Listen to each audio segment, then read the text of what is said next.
Hey, what's up, everybody? It's the Liberal Loudmouth. So today's video is going to be my reaction to and following through the State of the Union address that Biden gave yesterday. Now, I was indisposed. I couldn't watch it yesterday, so this will be the first time that I'm seeing it, so your reaction that you'll see from me is going to be raw. Take that for what it is. All right, let's go ahead and get started. Yes, he's old. So is Trump. All right. Let's get on it.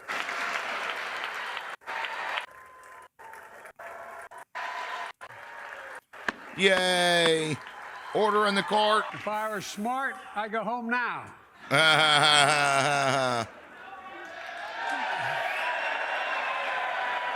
So what you're telling us is you're not smart? Mr. Speaker, Madam Vice President, members of Congress, my fellow Americans, in January 1941, Franklin Roosevelt came to this chamber to speak to the nation, and he said, "I address you at a moment unprecedented in the history of the Union. Hitler was on the march. War was raging in Europe.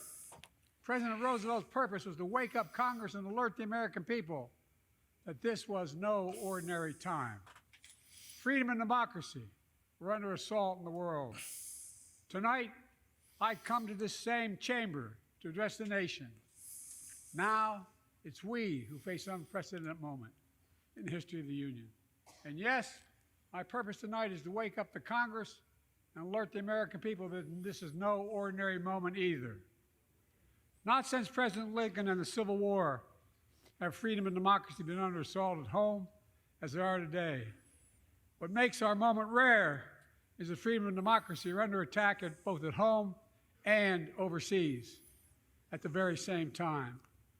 Overseas, Putin of Russia is on the march, invading Ukraine and sowing chaos throughout Europe and beyond. If anybody in this room thinks Putin will stop at Ukraine, I assure you he will not. He won't. Biden is right there. Matter of fact, I said this back when, under Obama, when Crimea was basically taken. Though I was okay with Crimea because of the way that they did it. Ukraine's different. Stop Putin if we stand with Ukraine and provide the weapons that it needs to defend itself.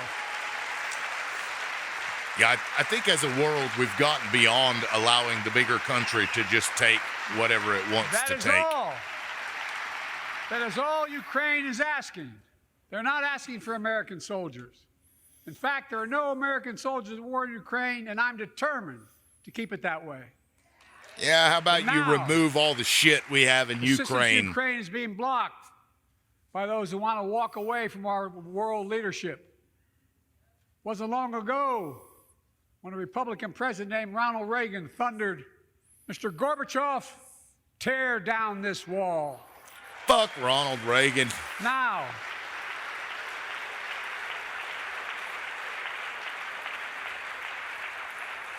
my predecessor, a former Republican president, tells Putin, quote, "Do whatever the hell you want." That's a quote. He did say that. A former president actually said that, bowing down to a Russian leader. I think it's outrageous, it's dangerous, and it's unacceptable. He's not wrong. He's not wrong. I remember when Trump met with Putin. I mean, it was like this dude was afraid of Putin.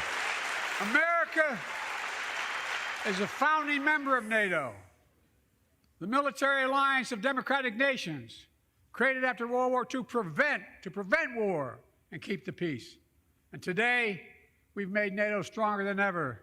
We welcomed Finland to the alliance last year.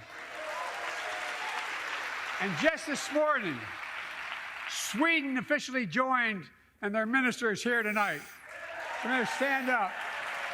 Now, I do want to say that the fact that NATO and American interests are, and even military bases in some cases, are essentially surrounding Russia. So in that regard, I do agree where Putin is saying, look, this is kind of fucked up. Because, you know, we had an issue with him with the Soviet missile crisis in Cuba which we created that opportunity because of what we were doing to Cuba at the time. The failed Bay of Pigs led into, sanctions, and the only place that they could get energy was from Russia. So then all of that came into place. So we had an issue with Cuba doing it. I agree that we should respect Russia's size and its place in the global economy and remove the missiles and all of the shit that we have there that would be perceived as threatening to them. I think at the very least we could do that. Anyway, let's continue.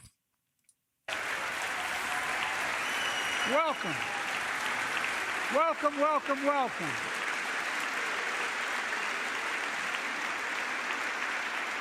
Welcome. And they know how to fight. Yeah. Mr. Prime Minister, welcome to NATO, the strongest military alliance the world has ever seen. Yeah. I say this to Congress. Real strong. We have to stand up to Putin. Send me a bipartisan national security bill. Ha. History is literally watching. History is watching. If the United States walks away, it will put Ukraine at risk. Europe is at risk. The free world will be at risk, emboldening others to do what they wish to do us harm. My message to President Putin, who I've known for a long time, is simple. We will not walk away. I mean, you may not want to, but Republicans have bowed to that man, Putin. So, good luck with that.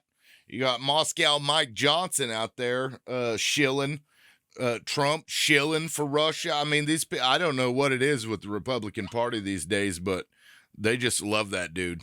He's like godsend to them. It's the weirdest thing.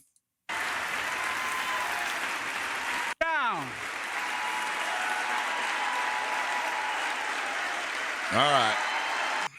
In a literal sense, history is watching.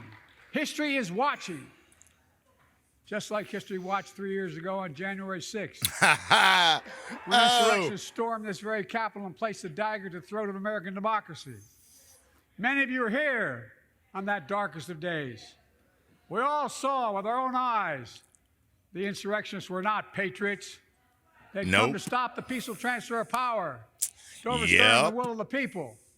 January 6th lies about the 2020 election and the plots that steal the election posed a gravest threat to U.S. democracy since the Civil War. But they failed. America stood. You know what? I'm going to speak to that a little bit. I don't know how anybody in the United States can call themselves pro-America and vote for Donald Trump, who was behind this push. And keep in mind that January 6th was nothing more than the culmination of months of them fraudulently trying to do everything they could to overthrow and overturn the results of the election. Go look up the fake electors. Some of these people had planned to lock themselves into the offices in the Capitol building so that they were the first electors, even though they were fake.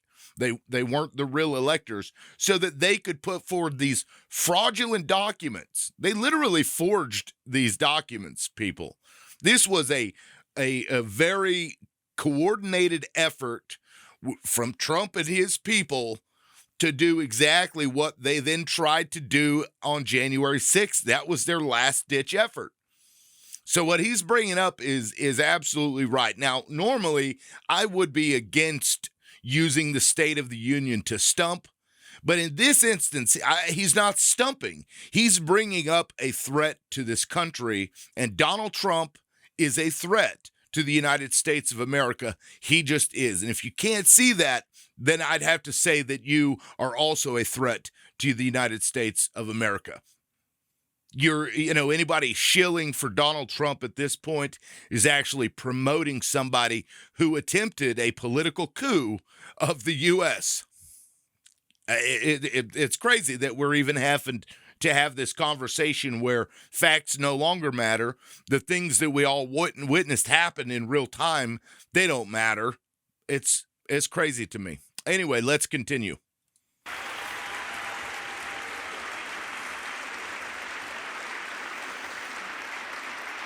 America stood strong and democracy prevailed.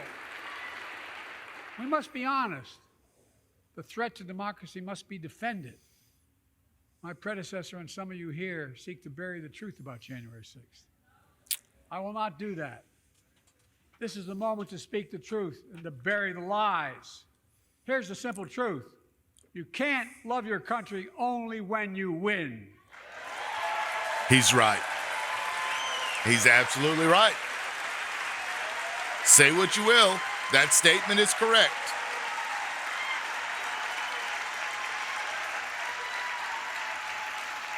All right, all right. As I've done ever since being elected to office, I ask all of you without regard to party to join together and defend democracy. Remember your oath of office is defending against all threats, foreign and domestic. They don't care about their oaths of office. Respect. Neither do you. Respect free and fair elections. Restore trust in our institutions. And make clear political violence has absolutely no place in America. Zero place. Fair enough. Again. Do we stand? Do we?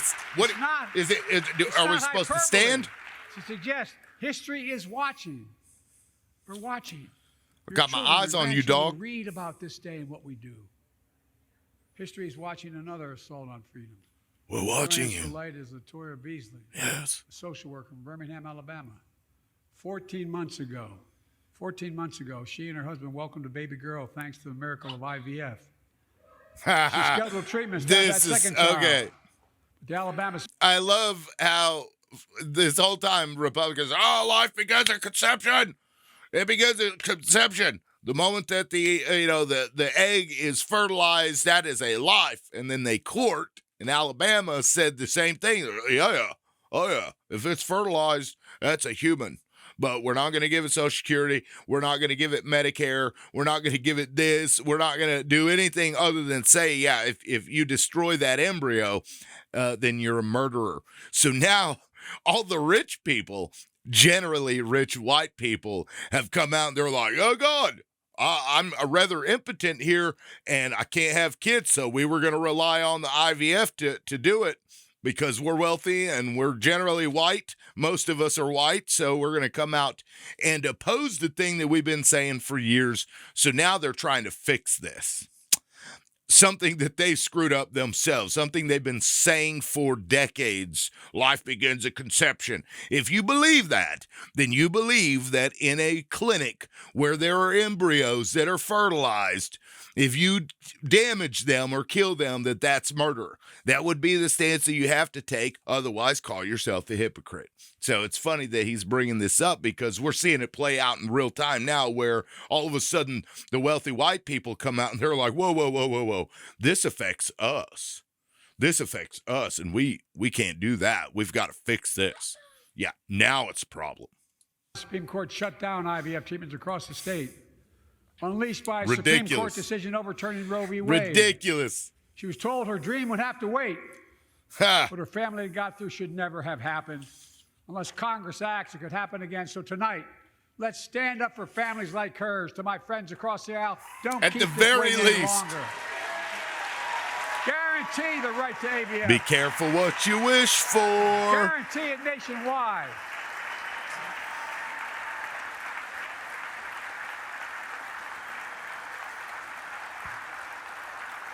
They find the one black family that's doing it, and they're like, look, see? Like most Americans, I believe Roe v. Wade got it right.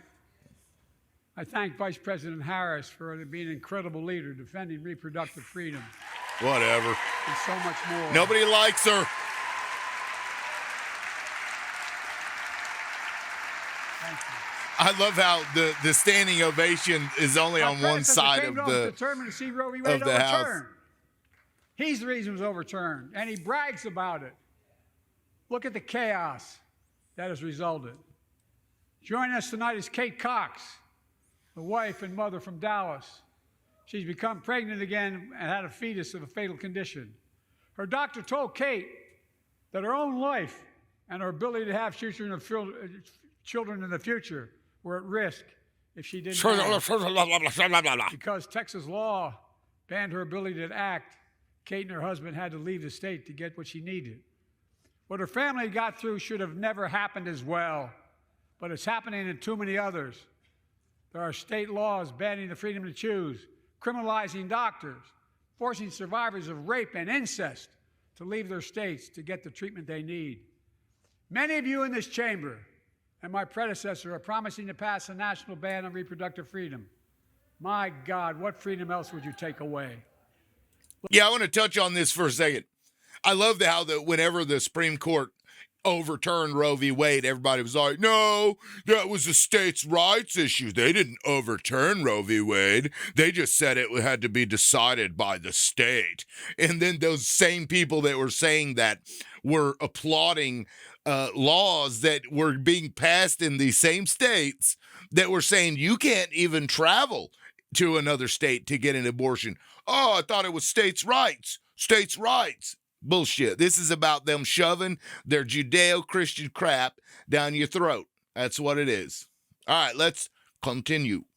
Look, it's a decision to overturn Roe v. Wade. The Supreme Court majority wrote the following, and with all due respect, justices, women are not without electoral power. Injustices. Electoral or political power. You're about to realize just how much you were right about that. Shots fired. Shots fired. Clearly. Who is that lady on the left? Clearly. Those bragging about overturning Roe v. Wade have no clue about the power of women. But they found out. When fuck around and find out. We won in 2022 and 2020, and we'll win again in 2024. Fuck around and find out. I don't know. For some reason, women just don't seem to really appreciate men forcing them to have children that were from rapists or that are going to kill them. You know, oh, well, you know, we're going to wait until you flatline, then we can bring you back, and then we could talk about maybe aborting. Crazy. If you, the American people, send me a Congress that supports the right to choose, I promise you, I'll restore Roe v. Wade as the law of the land again. There you go. He's politicizing it, though. Come on. Folks, America cannot go back. I'm here tonight to show what I believe is the way forward, because I know how far we come. 4 years ago next week, before I came to office, the country was hit by the worst pandemic and the worst economic crisis in a century. Remember the fear, record losses? Oh, yeah. Remember the spikes in crime and the murder rate, raging virus that took more than 1 million American lives, of loved ones, millions left behind. A mental health crisis. Gunshot to the head. Died of COVID. The president, my predecessor, failed the most basic presidential duty that he owes to American people, the duty to care. I think that's unforgivable. I came to office determined to get us through. What the hell was that person said in the background? Let's rewind that. Let me see. I think that's unforgivable. Twice? I came to office determined to get us through one of the toughest periods in the nation's history. We have. Bunker Joe. But in news in 1,000 cities and towns, the American people are writing the greatest comeback story never told. Got COVID. I can't taste anything. So let's tell the story here. Tell it here and now. Tell the story. Tell them how you forced vaccinations on certain people. Let's tell them about that. From the middle out and the bottom up, not the top down. Investing in all America, in all Americans, to make sure everyone has a fair shot. We leave no one behind. He's definitely done a better job than Trump. The pandemic no longer controls our lives. The vaccines that saved us from COVID. Oh, please. Are now being used to beat cancer. Bullshit. Let me. Bullshit. What saved us from COVID was the fact that basically everybody in the country ended up getting it. So whether you were vaccinated or you had become immunized through actually getting over COVID, that's when we started to see the decline. They attribute it to the vaccine, but as you can see, people still are getting it. Matter of fact, I've only gotten it once. I've never been vaccinated for COVID. Yet I only got it once, and I know people that have had it 4, 5, 6 times, and they keep getting it, even though they've got all their booster shots. Yeah, it worked real good. Yeah, we put it to sleep. Yeah, it works real great. Setback and the comeback. That's what America does. That's what America does. I mean, fair enough. We've done all right since COVID. Folks, our inherited economy is on the brink. Now our economy is literally the envy of the world. 15 million new jobs in just 3 years. He's not wrong here. Record. That's what's crazy. A record. That's what's crazy. And let's point this out. Donald Trump inherited one of the best economies and a growing economy after 8 years of Obama. He inherited it. And by the end of his term, he had trashed it. And you can blame it on COVID, fine, blame it on COVID, but it still happened under his watch. Biden inherited a failing economy. And within 4 years, under his administration and the Congress and everybody else that gets credit, it has got back to where it needs to be. Yes, inflation is a problem, but I think a lot of that currently is greedflation, where companies are just price gouging because they think that they can continue to blame it on COVID. Because, I mean, we don't see the shortages of things that we were seeing, so there's really no reason for these prices to go up. Gas prices are, I mean, relatively cheap. So, you know, at this point, we're just waiting for Congress needs to get their ass in line and start fining these companies for raising costs unnecessarily. Anyway, all right, let's continue. Employment at 50-year lows. A record 16 million Americans are starting small businesses, and each one is a literal act of hope. With historic job growth and small business growth for Black and Hispanics and Asian Americans, 800,000 new manufacturing jobs in America and counting. Where is it written? What about the white people? Manufacturing capital of the world. We are, and we will. Is it good for white people too? More people have health insurance today. More people have health insurance today than ever before. The racial wealth gap is as small as it's been. Yeah, and more people can't even use that health insurance because it's still too damn expensive. And in 20 years, wages keep going up, inflation keeps coming down. Inflation has dropped from 9% to 3%, the lowest in the world and tending lower. Got an email the other day, mortgage rates are down. The landing is and will be soft.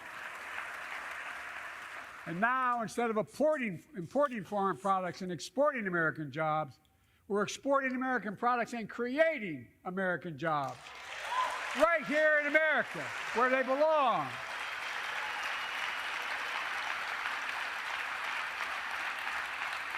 All right. And it takes time, but the American people are beginning to feel it. Consumer studies show consumer confidence is soaring.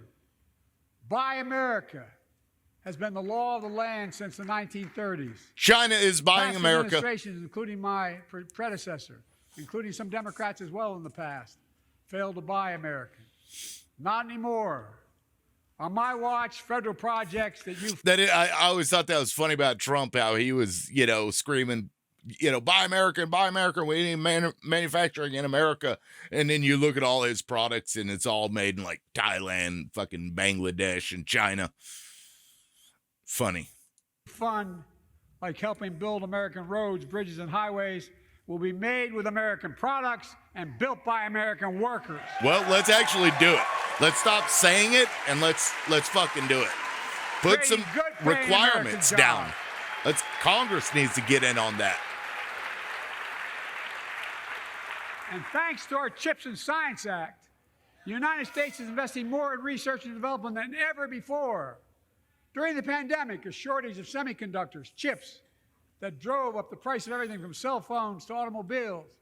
And by the way, we invented those. Yeah, but I want to point out that they've also simultaneously lit a fire under China's ass to develop their own chips so that they can become as fast, if not faster, than the ones that we have now, because we basically have, a stranglehold on chips. And, we determine through the companies that we basically force into these contracts. So now China is pumping money into their stuff, and it's not going to be too long when that they start getting better than we are, and then we end up losing that. I think that was a bad choice on Biden's part, and I think it's going to end up biting us in the ass within the next 10 years. Chips right here in America. Well, instead of having to import them, private companies are now investing billions of dollars to build new chip factories here in America. I think most of the chips don't come from many of those jobs the U.S. now anyway. $100,000 a year and don't require a college degree. Yeah, we'll see about that. And besides, $100,000 a year now is like, in fact, nothing. My policies have attracted $650 billion in private sector investment in clean energy, advanced manufacturing, creating tens of thousands of jobs here in America. COVID. I hate that they clap at everything. That always annoyed me. And thanks to our about the State of the Union infrastructure law, 46,000 new projects have been announced all across your communities. And by the way, I noticed some of you strongly voted against it, or they're cheering on that money. Oh, shit. I don't remember what the lady's name was, but there was this lady who, she's a Republican. She voted against some kind of grant for stuff. And she ends up getting this big check for her community and gets out there and makes this big, huge PR stunt about all the money that she brought, her district or whatever. And somebody's like, well, I mean, you're taking credit for it, but you voted against this. Well, yeah, I mean, I'd have to look back at the votes.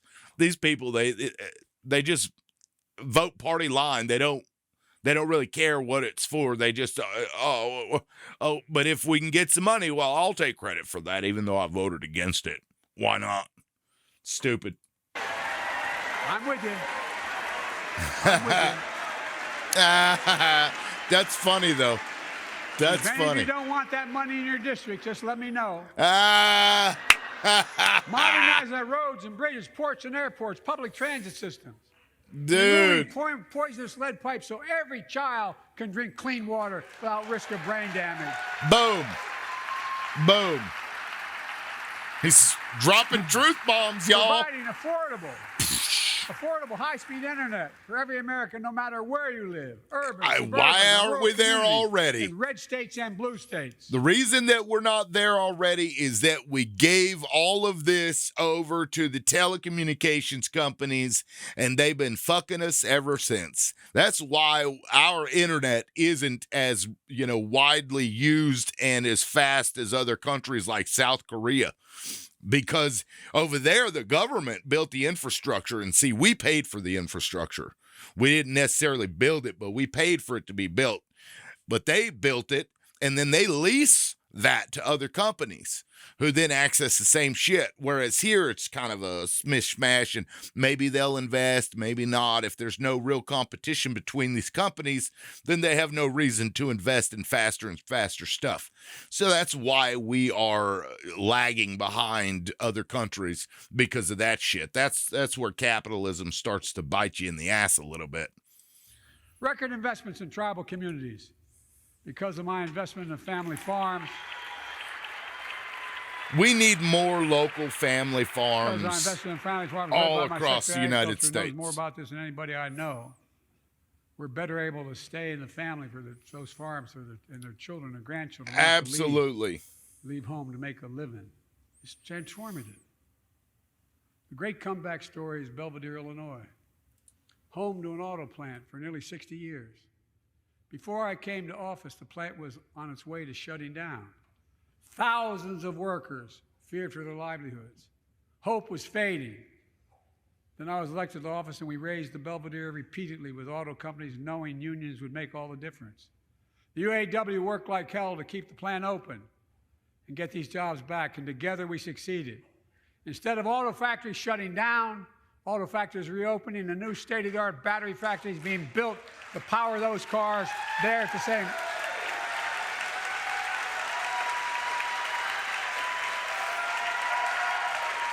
See, that's good shit. That's good shit. The folks at Belvedere, I say, instead of your town being left behind, your community is moving forward again. Because instead of watching auto jobs of the future go overseas, 4,000 union jobs with higher wages are building the future in Belvedere right here in America.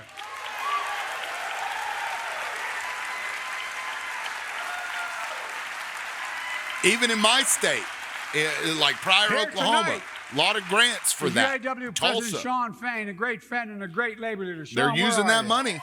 Stand up.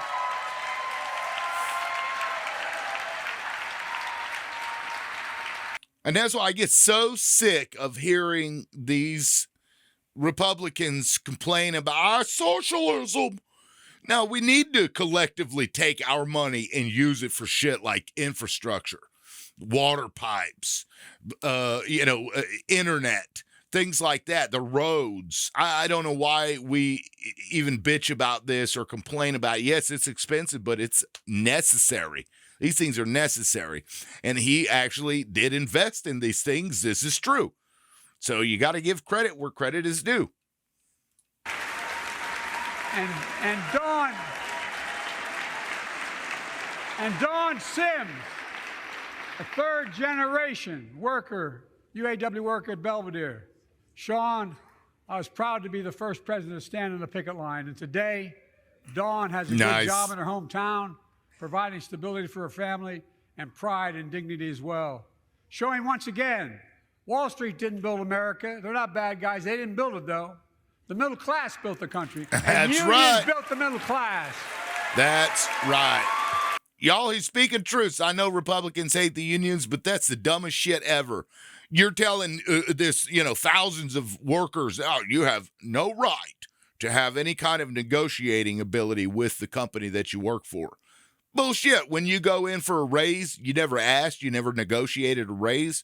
In this instance, they're just doing it collectively. I don't understand other than it's a political football, and it's like, well, our team doesn't like that, so I have to not like that too. It's stupid.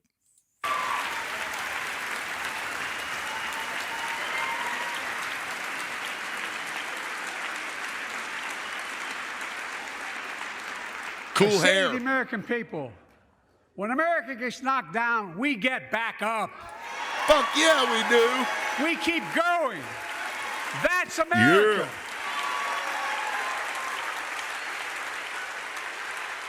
That's you, the American people. It's because of you America's coming back. It's because of you our future is brighter. It's because of you that tonight we can proudly say the state of our union is strong and getting stronger. He may have broken his hand there. I think he hit it a little too hard. He's kind of frail and brittle. Careful there, Joe. Look at that. Look at them.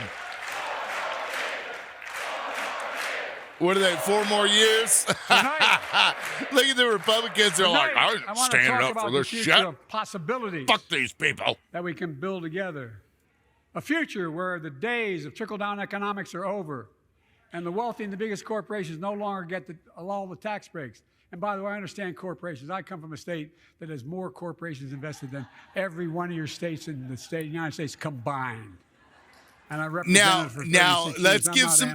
Let's give some context there, Credit Card Joe.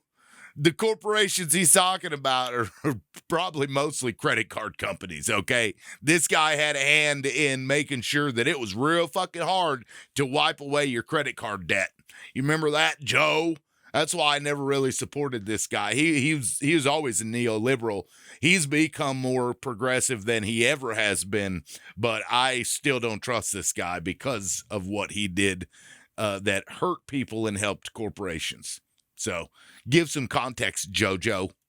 corporation, but I grew up in a home where Credit trickle-down Card Joe economics didn't put much on my dad's kitchen table. That's why I determined to turn things around so middle class does well. When they do well, the poor go way up and the wealthy still do very well. We all do well. That's true. And there's more to do to make sure you're feeling the benefits of all we're doing. Americans pay more for prescription drugs than anywhere in the world. It's true, and it's wrong, bullshit. And I'm ending it. Let's see that happen, okay? All right, I'm gonna say yay, but let's see it happen. It's happened a couple of times. That I proposed and signed, not one of you Republican buddies voted for it. We finally beat Big Pharma. Instead of paying $400 a month or thereabouts for insulin with diabetes, it only costs $10 to make. They only get paid $35 a month now and still make a healthy profit. Okay, so insulin. Now, what he did with insulin was a godsend to a lot of people. What these companies do is price gouge the fuck out of you, and it should be illegal. That shit should absolutely be illegal. They need to actually cap profit margins for drugs is what they need to do, because we end up subsidizing cheap ass drugs for every other nation on earth, because they make so much money off of Americans that they can basically give the shit away to other countries. It's gross. And I want to do it to all the drugs. Next, I want to cap the cost of insulin at $35 a month for every American who needs it. Everyone. Fair. But honestly, shouldn't cost anybody a fucking dime. People have talked about it, but finally we got it done and gave Medicare the power to negotiate lower prices on prescription drugs, just like the VA is able to do for veterans. That's not just saving seniors money, it's saving taxpayers money. We cut the federal deficit by $160 billion. Because Medicare, the Republicans don't want to stand up here. Exorbitant prices to Big Pharma. This year, Medicare is negotiating lower prices for some of the costliest drugs in the market to treat everything from heart disease to arthritis. It's now time to go further and give Medicare the power to negotiate lower prices for 500 different drugs over the next decade. Absolutely. Yes. Absolutely. They're making a lot of money, guys. These Republicans are like, I want high-cost pharmaceuticals. It will not only save lives, it will save taxpayers another $200 billion. Starting next year, we're going to cut taxes. Total prescription drug costs for seniors on Medicare at $2,000 a year. Even for expensive cancer drugs that cost $10,000, $12,000, $15,000. Now I want to cap prescription drug costs at $2,000 a year for everyone. Wow. Okay. Folks, I'm going to get in trouble for saying that, but if you want to get an Air Force One and fly to Toronto, Berlin, Moscow. I'll let you get your drugs in another country. And bring your prescription with you, and I promise you I'll get it for you for 40% the cost you're paying now. Same company, same drug, same place. Folks. Boom! The Affordable Care Act, the old Obamacare, is still a very big deal.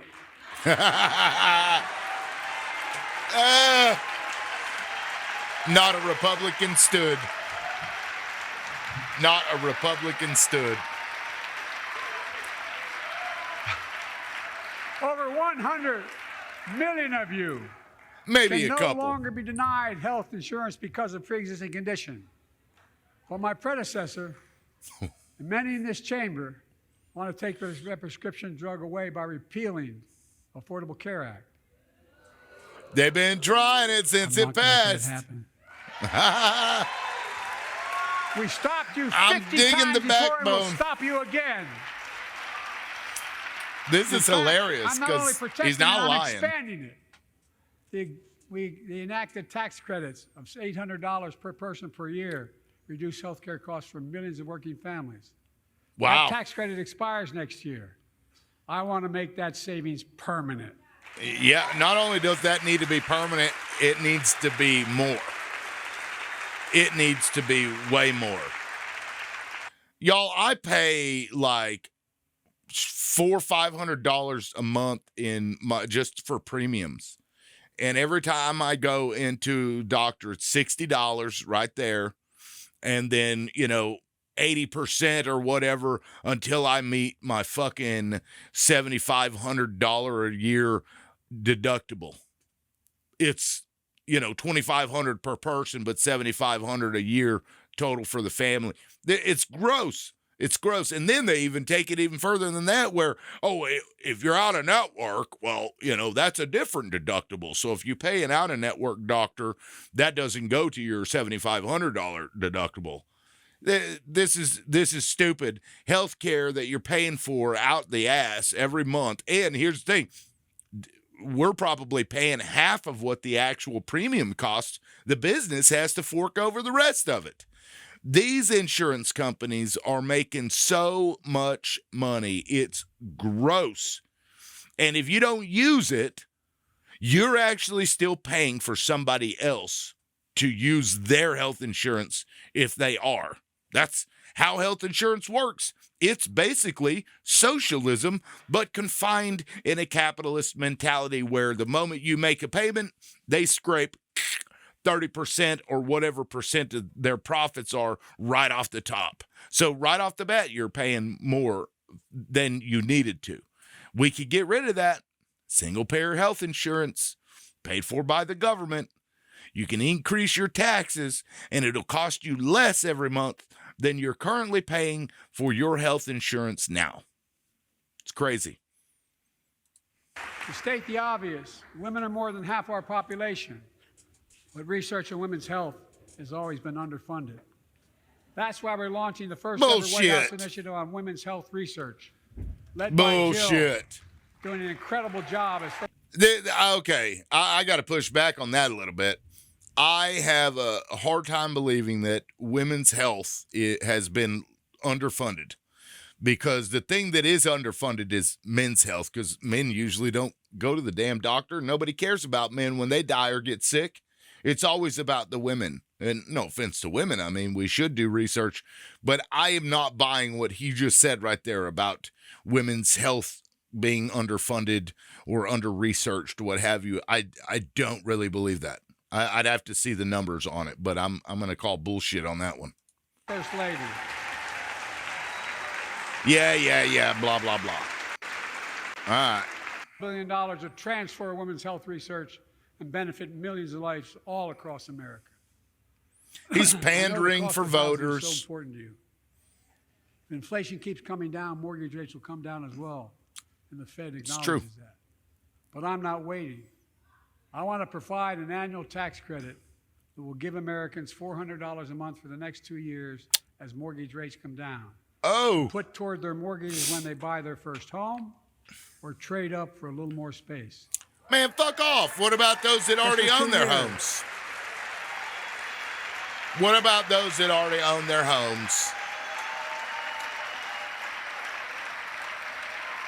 And my administration is also eliminating title insurance on federally backed mortgages. When you refinance your home, you can save $1,000 or more as a consequence. For millions of renters, the nickel and diamond shit they do when you buy a house is fucking ridiculous. Who break antitrust laws by price fixing and driving up rents. Boom. We've cut red tape so builders can get federally financing, which is already helping build a record 1.7 million new houses. Yeah, let's point out there that those builders then almost always exclusively, I think over 80% of new homes are in fucking HOAs. And HOAs are a bunch of bullshit. These people are little fucking tyrants that nobody can do anything about. So we need to also address legislation that will cut back on the ability for HOAs to just come in and fine you for whatever reason without any recourse. We need to address that shit because it's already a problem. It's going to be worse as we move forward and as those builders create these little fucking tyrant shitholes called HOAs. Housing units nationwide. Now pass and build and renovate 2 million affordable homes and bring those rents down. Yeah, I'd like to see that.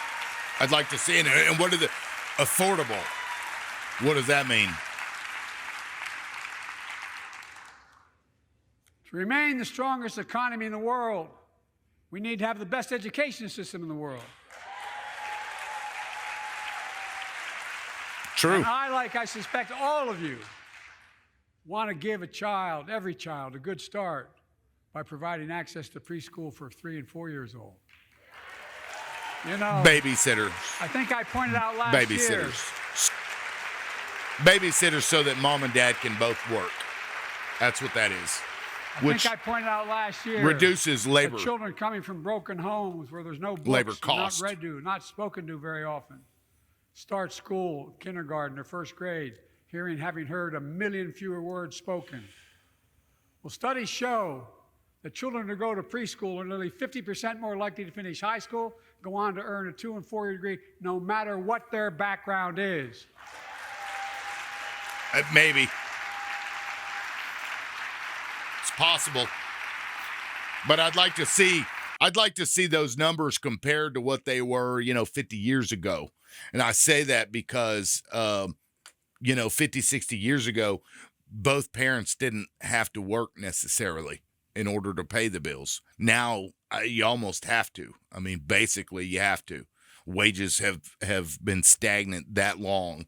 So I feel like this need for daycare would be undone if you could still do make a life for yourself and your family off of one income. You wouldn't necessarily need daycare. I met a year and a half ago with the leaders of the Business Roundtable. Or preschool, I should say. They were mad that they were angry. I think, they were discussing why I wanted to spend money on education. I pointed out to them as vice president, I met with over 182 of those folks. Don't hold me to the exact number. And I asked them what they need most, the CEOs. And you've had the same experience on both sides of the aisle. They say a better educated workforce, right? So I looked at them and I say, he's not wrong. Delaware. DuPont used to be the 8th largest corporation in the world. And every new enterprise they bought, they educated the workforce to that enterprise. But none of you do that anymore. Why are you angry with me providing you the opportunity for the best educated workforce in the world? And they all looked at me and said, I think you're right. Yeah. I want to expand high-quality tutoring and summer learning to see that every child learns to read by 3rd grade.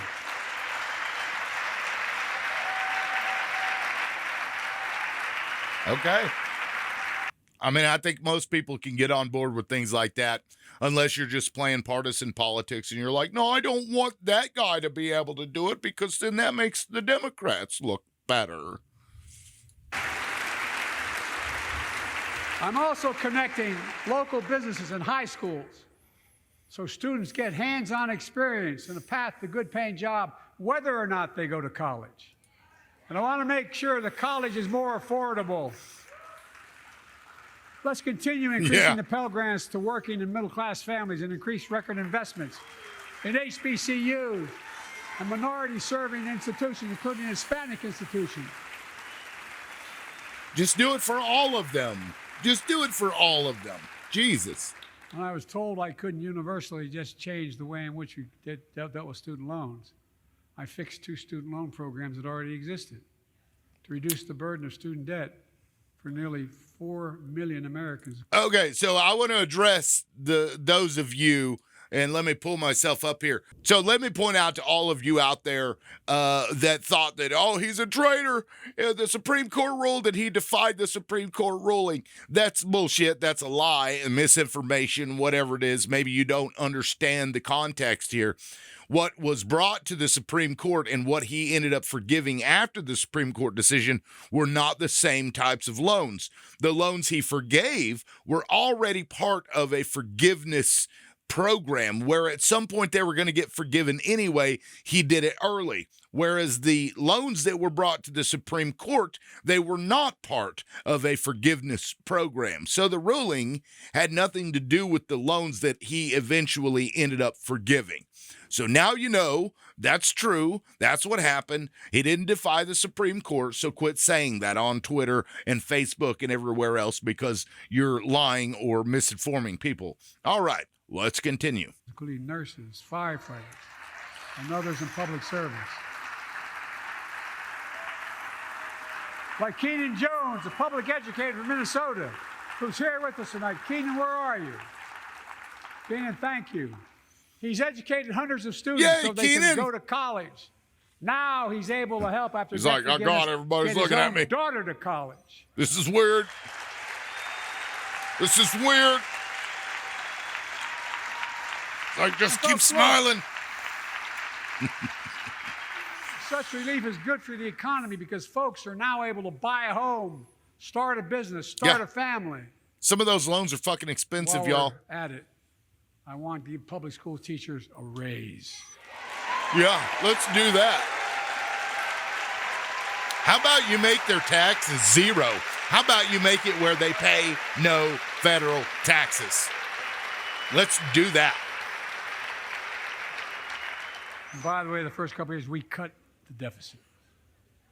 Now, let me speak to the question of fundamental fairness for all Americans. I've been delivering real results in fiscally responsible ways. We've already cut the federal deficit. We've already cut the federal deficit over $1 trillion. I don't know if that's true or not. A bipartisan deal to cut another $1 trillion in the next decade. It's my goal to cut the federal deficit another $3 trillion by making Republicans big corporations are hating very wealthy, this. finally beginning to pay their fair share. As they should. As they should. Look, I'm a capitalist. If you want to make or can make $1 million or millions of bucks, that's great. Just pay your fair share in taxes. Boom. Thank you. Thank you. A fair tax code is how we invest things to make this country great. Healthcare, education, defense, and so much more. Yes. But here's the deal. The last administration enacted a $2 trillion tax cut. Overwhelmingly benefit the top 1%, the very wealthy and the biggest corporations, and exploded the federal deficit. Yep. They added more to the national debt than any presidential term in American history. Check the numbers. Folks at home, does anybody really think the tax code is fair? No. Do you really think the wealthy and big corporations need another $2 trillion tax break? Fuck no. I sure don't. I'm going to keep fighting like hell to make it fair. Under my plan, nobody earning less than $400,000 a year will pay an additional penny in federal taxes. Nobody, not one penny. Except under Trump's, you will, because that shit expires. That shit expires. But if you're rich, it didn't expire. The child tax credit I passed during the pandemic cut taxes for millions of working families and cut child poverty in half. I don't know about that. Restore that child tax credit. No child should go hungry in this country. That's true. The way to make the tax code fair is to make big corporations, the very wealthy, begin to pay their fair share. Remember in 2020, we've been hearing this shit for years, y'all. The biggest companies in America made $40 billion and paid zero in federal income tax. They say this shit, and then the lobbyists come in, and they offer the steak dinners and the lobster and the, I just happened to become a multimillionaire once I got into Congress, that kind of shit, and then nothing happens. So, I'll believe it when I see it. Tax, zero. Not anymore. Thanks to the law I wrote and we signed, big companies have to pay a minimum of 15%. Oh, 15%. Working people paying federal tax. I was going to say, I pay more than that. Signed to raise corporate minimum tax to at least 21%. I pay more than that. I pay more than 15%. So every big corporation finally begins to pay their fair share. I also want to end tax breaks for big pharma, big oil, private jets, massive executive pay when it's only supposed to be $1 million that can be deducted. They can pay them $20 million if they want, but deduct $1 million. End it now. You know, there are 1,000 billionaires in America. That's You crazy. know what the average federal tax is for those billionaires? Like No. 1%, 2%.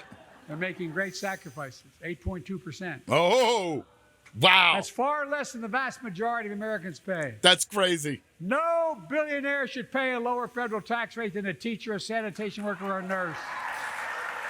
I mean, come on. Can we all just agree on that?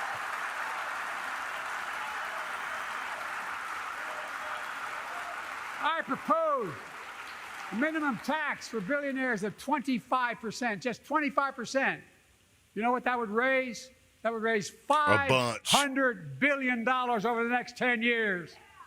I Imagine mean, what that could it's do not for America. all that much money. Imagine a future with affordable child care.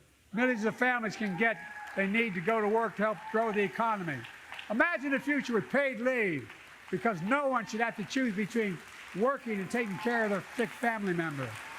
Imagine the future of home care John and elder Lennon. care, and people living with disabilities, so they can stay in their homes and family caregivers can finally get the pay they deserve.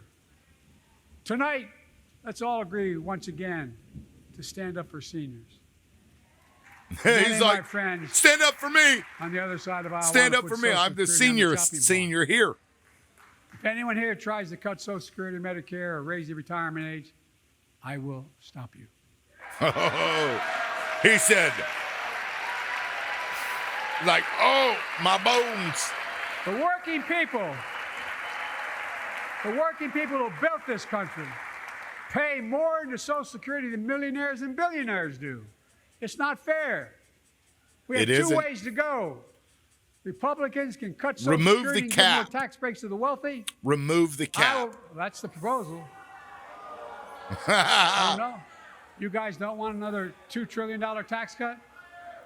I kind of thought that's what your plan was. Oh, Well, wow. that's good to hear. You're not going to cut another $2 trillion for the super wealth. That's good to hear. I'll protect and strengthen Social Security and make the wealthy pay their fair share.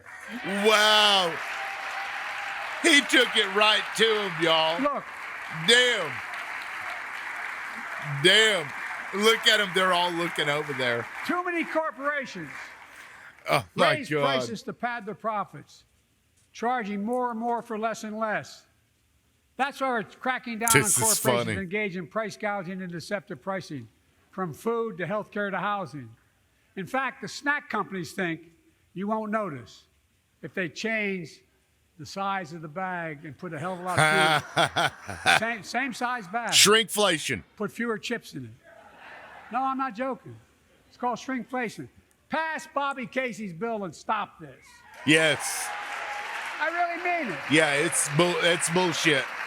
That is bullshit.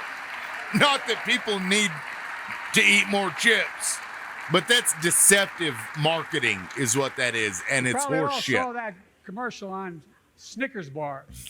You get Ooh. charged the same amount, and you got about, 10% fewer Snickers in it. He said fewer Look. Snickers. I'm also getting rid of junk fees. Those hidden fees at the end of your bill that are there without your knowledge. My administration announced we're cutting credit card late fees from $32 to $8. Oh, that's awesome. Okay, credit card Joe. Banks and All credit right. card companies All right. are allowed to charge what it costs them to instigate the collection. And that's more, a hell of a lot, like $8 and 30-some dollars. They don't like it. Credit card companies don't like it. No, And I'm saving they make a American lot of money families off of that. $20 billion a year with all the junk fees I'm eliminating. Yes, Folks at home, I'm all about it. that's why the banks are so mad. It's $20 billion in profit. I'm not stopping there. My administration has proposed rules to make cable, travel, utilities, and online ticket sellers tell you the total price up front, so there are no Yes. surprises. It I'm matters. all about that. It matters. And so does this. In November, my team began serious negotiation with a bipartisan group of senators. The result was a bipartisan bill with the toughest set of border security reforms we've ever seen. Oh, here we go. Oh, you don't think so? Oh, look you at don't him. like that bill, huh?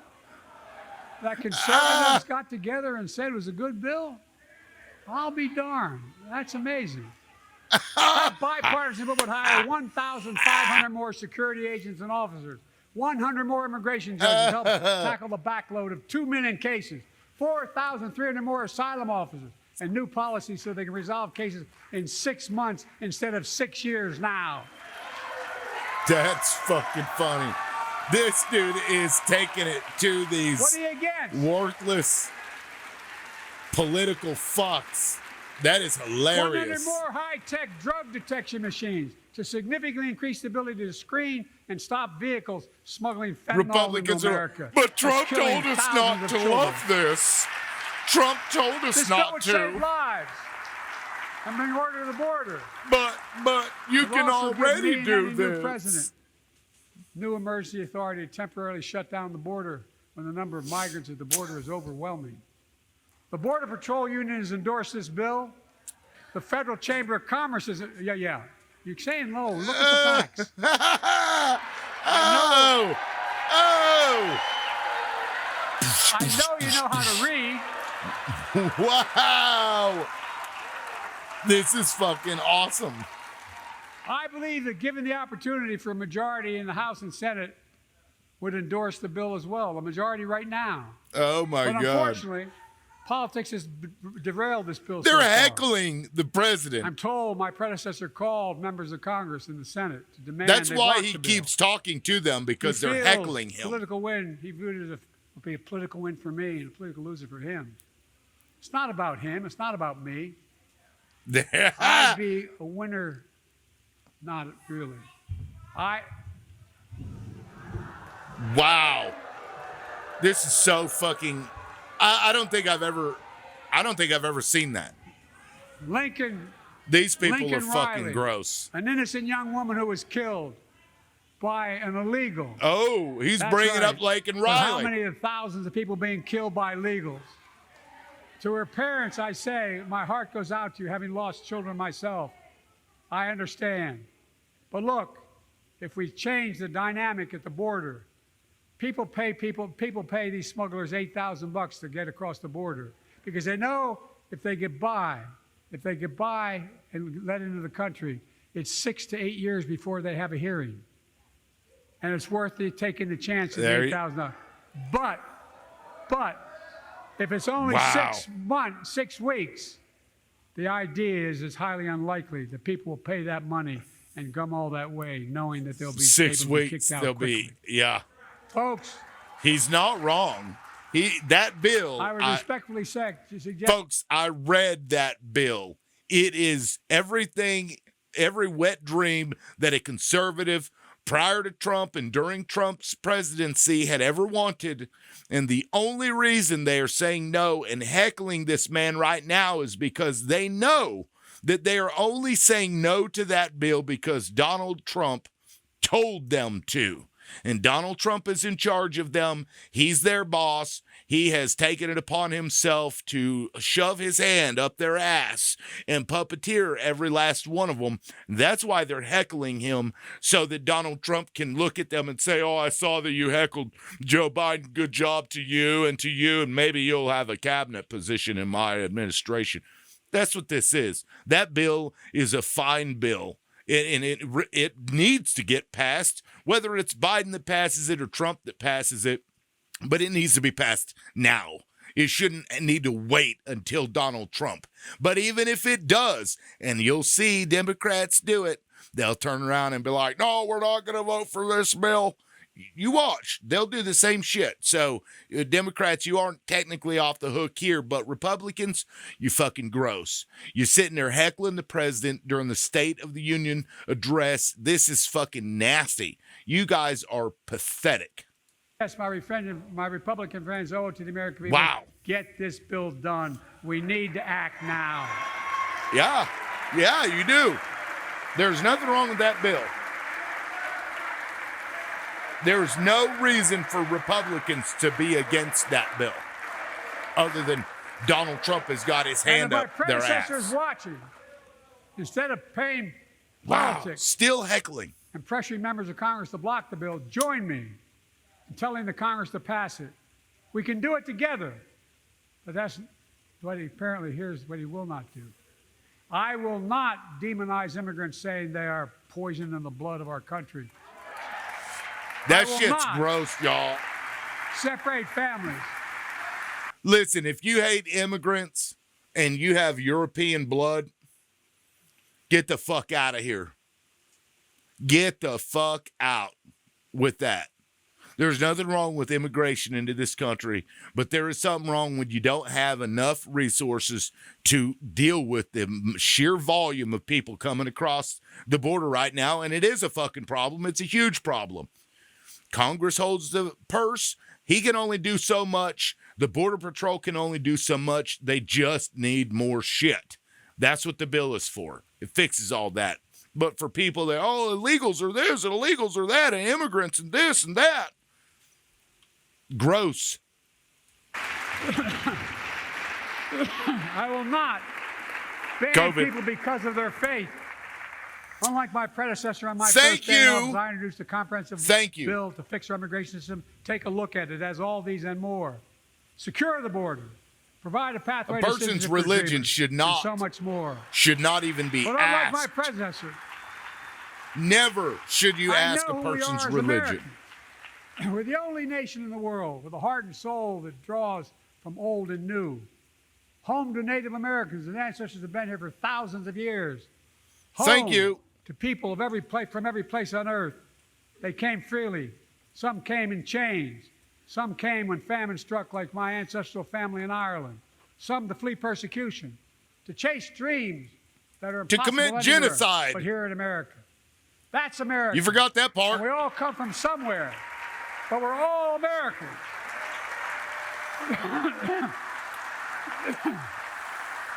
That's right. The only look at these fucking losers Look, over folks. here. Make Get a America simple great choice. again hat. Oh my We can God. fight about fixing the border, or we can fix it. I'm ready to fix it. Ball's in your court, MF. Send me the border bill now.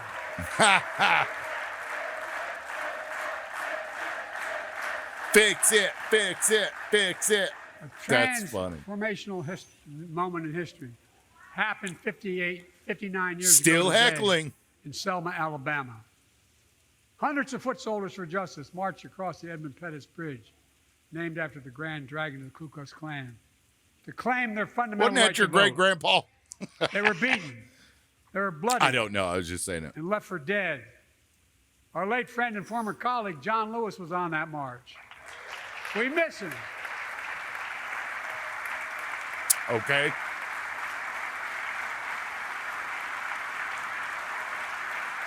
But joining us tonight, I get the virtue our signal. other marchers, both in the gallery and on the floor, including Betty Mae Fikes, known as the voice of Selma, the daughter of gospel singers and preachers. She sang songs of prayer and protest on that bloody Sunday to help shake the nation's conscience. 5 months later, the Voting Rights Act passed and was signed into law. It's good shit. Thank you. It's good shit. Thank you, thank you, thank you. But 59 years later, there are forces taking us back in time. Yep. Voter suppression, election subversion, unlimited Yeah. dark money, extreme gerrymandering. John Yep. Lewis was a great friend to many of us here. But if you truly want to honor him and all the heroes that marched with him, Oh, come then it's on. time to do more Don't than do talk. that. Don't use Pass somebody the Freedom else's to Vote name. The John Lewis Voting Rights Act. Oh, okay. If it's called that, then all right. I don't know what's in that bill, but people And should be stop. able to vote without issue. Stop denying another core value of America, our diversity across American life. Banning books, it's wrong. Instead of erasing history, let's make history. They say, you're a book I want to banner. protect fundamental rights. Pass the Equality Act. And my message to transgender Americans, I have your back. Next Benedict. Pass the PRO Act for workers' rights. Raise the federal minimum wage, because every worker has a right to a decent living more than $7 an hour. That's right. He's not wrong. We're also making history by confronting the climate crisis, not denying it. I don't think any of you think there's no longer a climate crisis. At least I hope you don't. Right. I'm taking the most significant You're dealing action with ever on Republicans climate here, in the buddy. history of the world. I'm cutting our carbon emissions in half by 2030, creating tens of thousands of clean energy jobs, like the IBEW workers building and installing 500,000 electric vehicle charging stations. Nice. Conserving 30% of America's lands and waters by 2030. And taking action on environmental justice, fence line communities smothered by the legacy of pollution. In pattern after the Peace Corps and AmeriCorps, I launched the Climate Corps to put 20,000 young people to work in the forefront of our clean energy future. I'll triple that number in a decade. Well, you won't, but I get what you're saying. He's back there yawning. To state the obvious, all Americans deserve the freedom to be safe. And America is safer today than when I took office. Year before I took office, murder rates went up 30%. 30% they went up. What the? The biggest increase in history.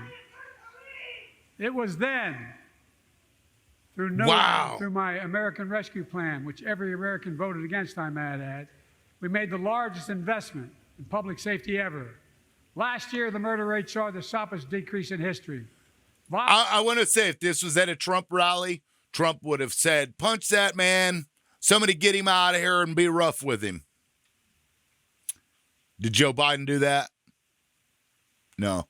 These people have no shame. Violent crime fell to one of its lowest levels in more than 50 years. So gross. But we have more to do. We have to help cities invest in God, more these community people are police gross. officers, more mental health workers, more community violence intervention. Give communities the tool to crack down on gun crime, retail crime, and carjacking. Keep building trust, as I've been doing by taking executive action on police reform and calling for it to be the law of the land. Directing my cabinet to review the federal classification of marijuana and expunging thousands of convictions for the mere possession, because no one should be jailed for simply using or have it on their record. Yes. Let's go with that. Let's do Take that. on crimes and domestic violence. I'm ramping up the federal enforcement of the Violence Against Women Act that I proudly wrote when I was a senator, so we can finally end the scourge against women in America. Well, I mean, good luck.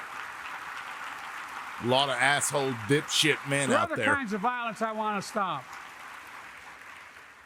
With us tonight is Jasmine, whose 9-year-old sister Jackie was murdered with 21 classmates and teachers in an elementary school in Uvalde, Texas. Very soon after that happened, Jill and I went to Uvalde for a couple of days. And I want to point out, hours and I want to point out that Uvalde just came out and said that the police, while they had a few mishaps, they did nothing wrong. Like, wow, Uvalde police did nothing wrong and won't be held accountable. Fucking gross.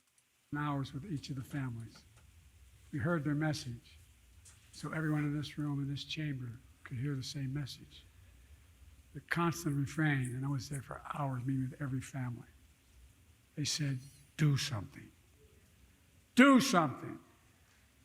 Well, I did do something by establishing the first ever Office of Gun Violence Prevention in the White House, that the Vice President is leading the charge. I mean, come Thank on. you for doing it. God, we're going to talk about it. Meanwhile, we're going to talk about it.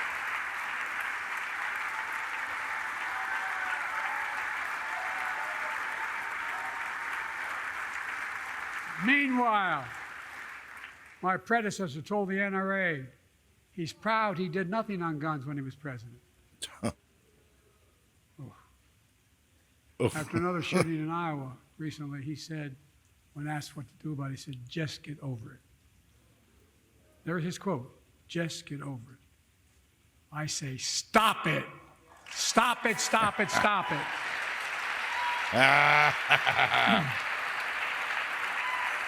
I don't like that he's kind of using this as a campaign speech, when I signed the most but significant gun safety law in nearly Trump 30 is such a years because fucking of this problem. Congress. We now must beat the NRA again. I'm demanding a ban on assault weapons and high-capacity magazines. Pass universal background checks. You're going to have to amend the Constitution, buddy. None of this. None of this. I taught the Second Amendment for 12 years.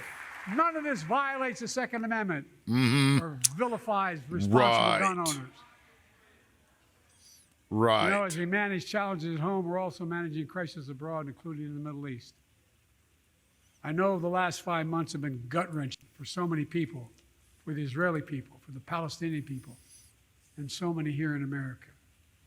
This crisis began on October 7th with a massacre by a terrorist group called Hamas, as you all know.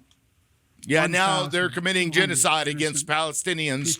Tell the whole story. Men and boys slaughtered after enduring sexual violence.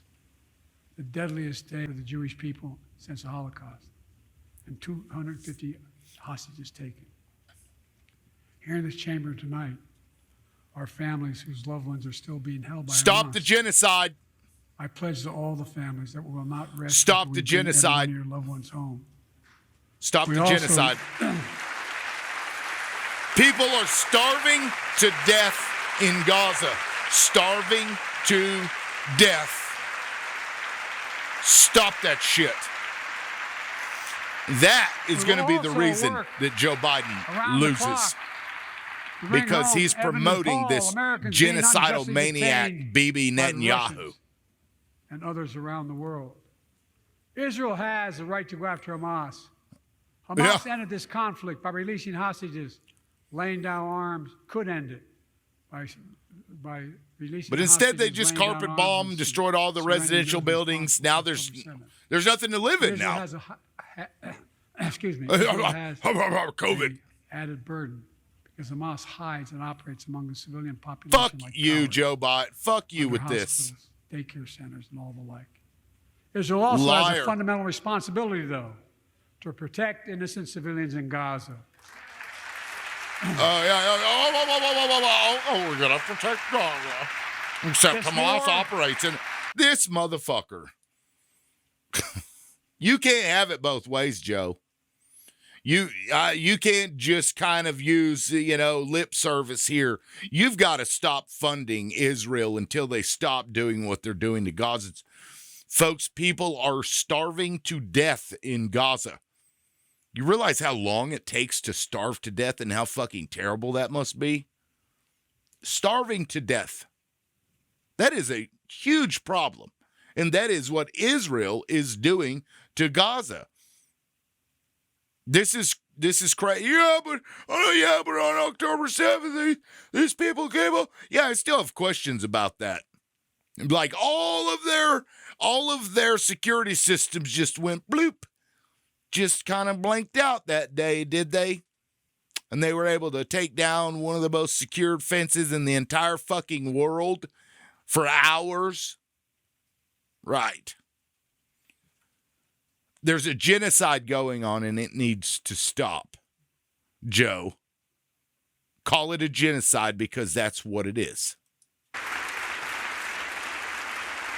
This is where I just taken a greater toll on innocent civilians than all previous wars in Gaza combined. Yeah, I'm gone. More than 30,000 Palestinians have been killed. And they've been doing it for decades, buddy. Most of whom are not Hamas. Thousands and thousands of innocents, women and children, girls and boys, also orphaned. Nearly 2 million more Palestinians under bombardment. Did you get permission from Netanyahu to be able to say this? Homes destroyed, neighborhoods in rubble, cities in ruin. Families without food, water, medicine. And you were like, yay, Bibi. I've been working nonstop to establish an immediate ceasefire. Bullshit. For 6 weeks to get all the prisoners released. All the Bullshit. hostages released. To get the hostages home. Bibi Netanyahu is a fucking crazed maniac. Humanitarian crisis. and build toward an enduring, something more enduring. The United States has been leading international efforts to get more humanitarian assistance to Gaza. Tonight, I'm directing the U.S. military to lead an emergency mission to establish a temporary pier in the Mediterranean on the coast of Gaza to receive large shipments carrying food, water, medicine, and temporary If shelter. Israel won't do it, then No yeah, U.S. you boots have will to be do on the it. ground. A temporary pier will enable a massive increase in the amount of humanitarian assistance getting I'm into all Gaza about every it. day. I'm all about it. Now, people, you probably don't know this, but Israel bombed one of our boats, years ago. And then they're, oops. And they tried to cover it up, tried to lie about it, and then oops. And we never did anything about it. So we'll see how well that turns out when one of their rockets hits one of our ships that's there docked to give aid. Are we going to call it a genocide then, Joe? Genocide Joe? And Israel must do its part. Yeah. Good luck. Israel must allow more aid into Gaza to ensure humanitarian workers aren't caught in the crossfire. They don't want to. They're announcing they're going to. They want to kill those people off. They want to take that land. They're doing to Gaza what Russia's doing to Ukraine. Humanitarian assistance cannot be a secondary consideration. Trying to steal that land. Protecting and saving innocent lives has to be a priority. As we look to the future, the only real solution to the situation is a two-state solution over time. Been saying that for years. Come on. Let's get it done. Let's quit talking about it. As a lifelong supporter of Israel, my entire career, no one has a stronger record with Israel than I do. I challenge any of you here. Yeah, because you're Genocide I'm Joe. the only American president of Israel in wartime. Yeah. But there is no other path that guarantees Israel's security and democracy. There is no other path that guarantees Palestinians can live in peace with peace and dignity. And there's no other path that guarantees peace between Israel and all of its neighbors. Yeah, but you got to tell Israel that they have to leave them the fuck Creating stability in alone. the Middle East also means containing the threat posed by Iran. That's why I built a coalition of more than a dozen countries to defend international shipping and freedom of navigation in the Red Sea. Yeah. I've ordered strikes to degrade the Houthi capability and defend U.S. forces in the region. Yeah, how's that working out for you? Commander-in-Chief, I will not hesitate to direct further measures to protect our people and our military personnel. Yeah. And it's funny because all of a sudden, Republicans now, they're like, For years, why are you bombing them?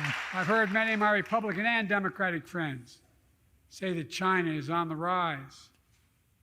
And America's falling behind. They've got it backwards. I've been saying it for over 4 years, even when I wasn't president. America's rising. We have the best economy in the world. And since I've come to office, our GDP is up, our trade deficit with China is down to the lowest point in over a decade. And we're standing up against China's unfair economic practices.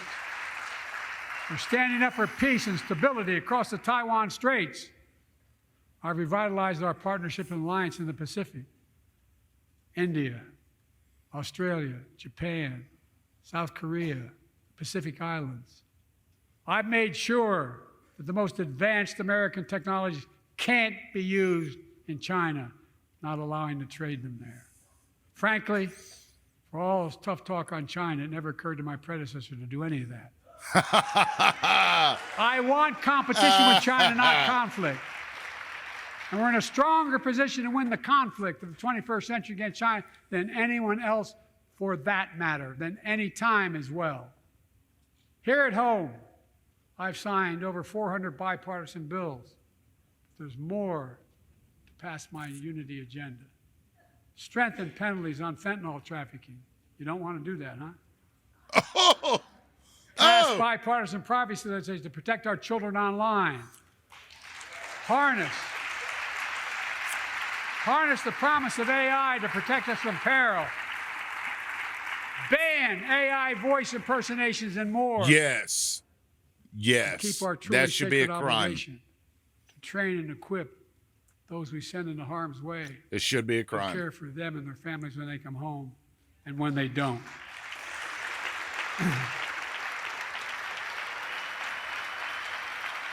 It's crazy how accurate the AI voice the strong is. It's support crazy. and help of Dennis and the VA, I signed the PACT Act.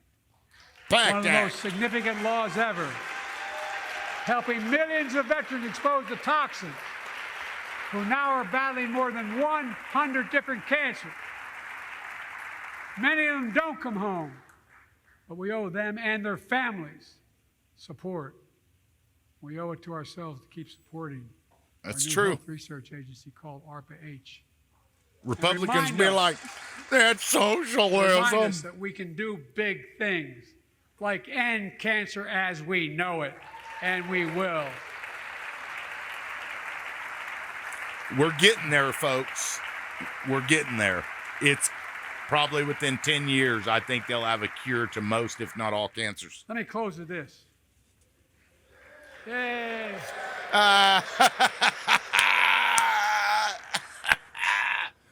Oh, my God. I know you don't want to hear any more, Lindsay, but I got to say a few more things. Oh. I know it may not look like it, but I've been around a while. When you get to be my age, certain things become clearer than ever. I know the American story. Again and again, I've seen the contest between competing forces in the battle for the soul of our nation. Between those who want to pull America back to the past and those who want to move America into the future. My lifetime has taught me to embrace freedom and democracy, a future based on core values that have defined America: honesty, decency, dignity, equality, to respect everyone, to give everyone a fair shot, to give hate no safe harbor. Platitudes, I mean, Now, other yes, people I my agree, age see it but differently. I mean, come on. The American story of resentment, revenge, and retribution. Wait. I think I That's missed not something. me. Let's go back. I was about to give hate no safe harbor. Now, other people my age see it differently. Oh! The American story of resentment, revenge, and retribution. Oh! That's not me. He's I was talking born right to amid Donald World Trump. War II, when America stood for the freedom of the world. I grew up in Scranton, Pennsylvania, Damn, Claymont, Donnie. Delaware, among working class people who built this country. I watched in horror as two of my heroes, like many of you did, Dr. King and Bobby Kennedy, were assassinated. Kennedy. And their legacy Kennedy. inspired me to pursue a career in service. I left the law firm and became a public defender because my city of Wilmington was the only city in America occupied by the National Guard after Dr. King was assassinated because of the riots. And I became a county councilman almost by accident. I got elected to the United States Senate when I had no intention of running at age 29. Then vice president of our first black president. Now president to the first women vice president. Ah! That's pretty awesome. That's a good story. I like it. Credit Card Joe. I guess once he got so old, he's like, money doesn't matter to me In anymore. my career, Fuck the credit card I've been companies. told I was too young. By the way, they didn't let me on the Senate elevators for votes sometimes. Not a joke. Wow. And I've been told I'm too old. Whether young or old, I've always known what endures. I've known our North Star. The very idea of America is that we're all created equal, deserves to be treated equally throughout our lives. We've never fully lived up to that idea. No. We've never walked away from it either. No. And I won't walk away from it now. That's I'm good, y'all. optimistic. That's good, y'all. I really am. He's I'm playing optimistic, into his Nancy. age a little bit, and I think that's good.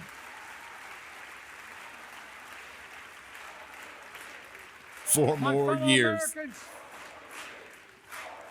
the issue facing our nation Oh, the Republicans are hating isn't this how right old we now. are. It's how old are our ideas. Hate, anger, revenge, retribution are the oldest of ideas. But you can't lead America with ancient ideas that only take us back. You lead America, the land of possibilities. You need That's a vision right. for the future and what can and should be done. Tonight you've heard mine. I see a future where defending democracy, you don't diminish it. I see a future where we restore the right to choose and protect our freedoms, not take them away. I see a future where the middle class finally has a fair shot and the wealthy have to pay their fair share in taxes. I see a future where we save the planet from the climate crisis, our country from gun violence. Above all, I see a future for all Americans. Trump will not debate this man. For all Americans. And I will always be president for all Americans because I believe in America. I believe in you, the American people. You're the reason we've never been more optimistic about our future than I am now. So let's build the future together. Let's remember who we are.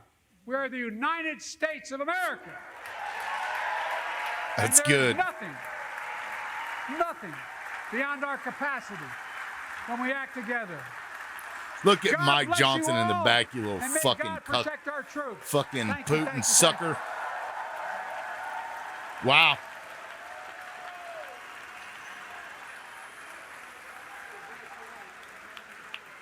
Oh, at least he shook his hand. All right, folks, that's it. Let me say a few words. I won't keep you too long here, but I thought that was really good. I don't generally like politicizing the State of the Union speech, but in this case, I think he did it a little more than he should have, but he did it in a way that was subtle enough that it didn't come across as a stump speech necessarily. But I thought it was probably one of the best speeches he's given. And I think that Republicans are looking at that and now probably worrying a little bit because they've been trying to, for the last couple of years, 4 years really, trying to paint Joe Biden as this nincompoop that can't speak and doesn't know where he's at and this, that, or whatever. The man just stood up there for, an hour and a half and gave a tremendous speech and actually was being heckled during the speech, which to me is just fucking gross and showcases how pathetic the people on the right side of the aisle have become under, the authoritarianism of Donald Trump. The fact that he was being heckled and he gave it right back to him with class. You couldn't have asked for a better way to go about it because it shows that he has a lot more class than Donald Trump does, and people appreciate that. And here's the thing. When you go by the numbers, the United States is doing way better than it was. Yes, inflation is still a problem, but it is slowing and it's coming down. I got an email the other day saying that mortgage rates were down.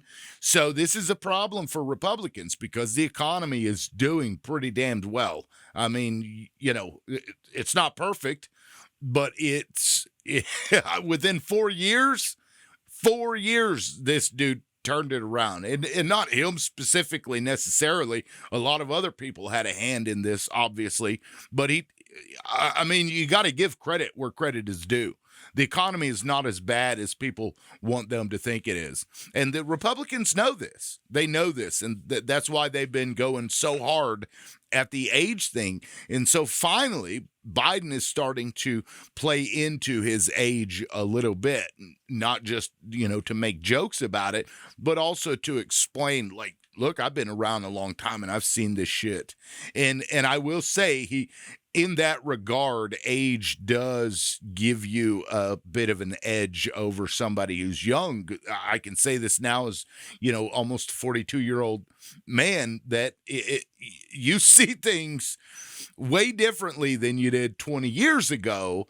And your ability to recognize things that have happened before and are likely to happen again, and your bullshit meter is a lot better too.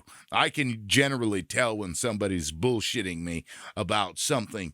So I think at his age, you know, if my ability to read a situation and a room at 40, just, you know, 20 years later after my 20s is as good as it is now, I can only imagine what it would be at 80 if my mind was still quick.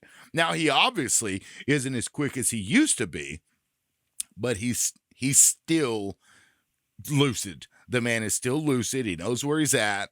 You know, I gave him shit for a long time, but, you know, it's hard to not when all you see on Facebook and Twitter and everywhere else are these clips of him just, you know, word vomiting everywhere. And where am I at?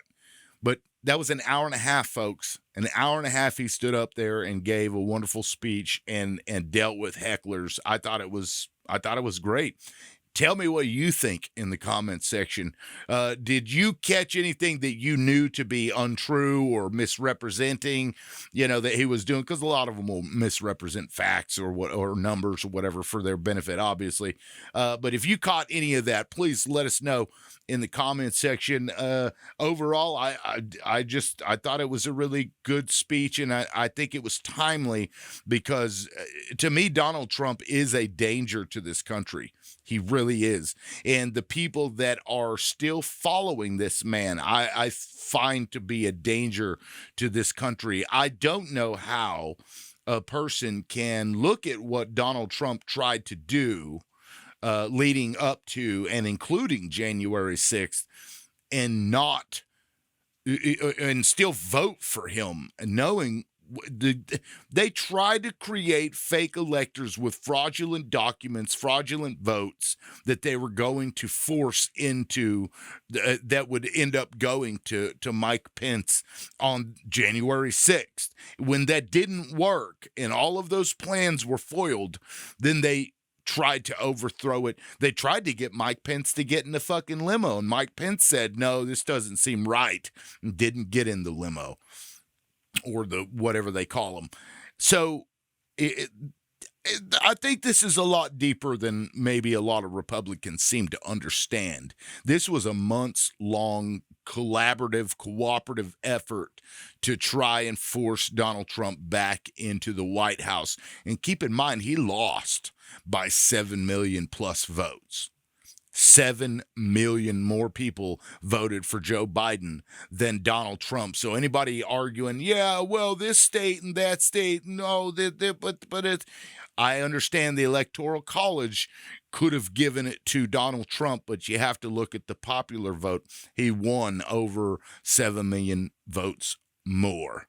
So let's be honest. The last, 3 Republican presidents won without winning the popular vote. I can't remember the last time that they won an election that wasn't because of the Electoral College. And to me, that's kind of an issue. You know, when you aren't the most popular candidate, but because you happen to win certain states over others, it's kind of weird. Anyway, that's it for now, guys. Please like and subscribe if you like this. This is a bit longer, but I just wanted to do the whole thing. I hadn't seen it yet, so I figured y'all could join me in watching it if you hadn't seen it either. So I will be doing some more videos, though. I've got all the things out of the way that I was doing before, so I'll be doing more videos. So be looking out for that. Anyway, we'll catch you all next time. This is the Liberal Loudmouth. Peace.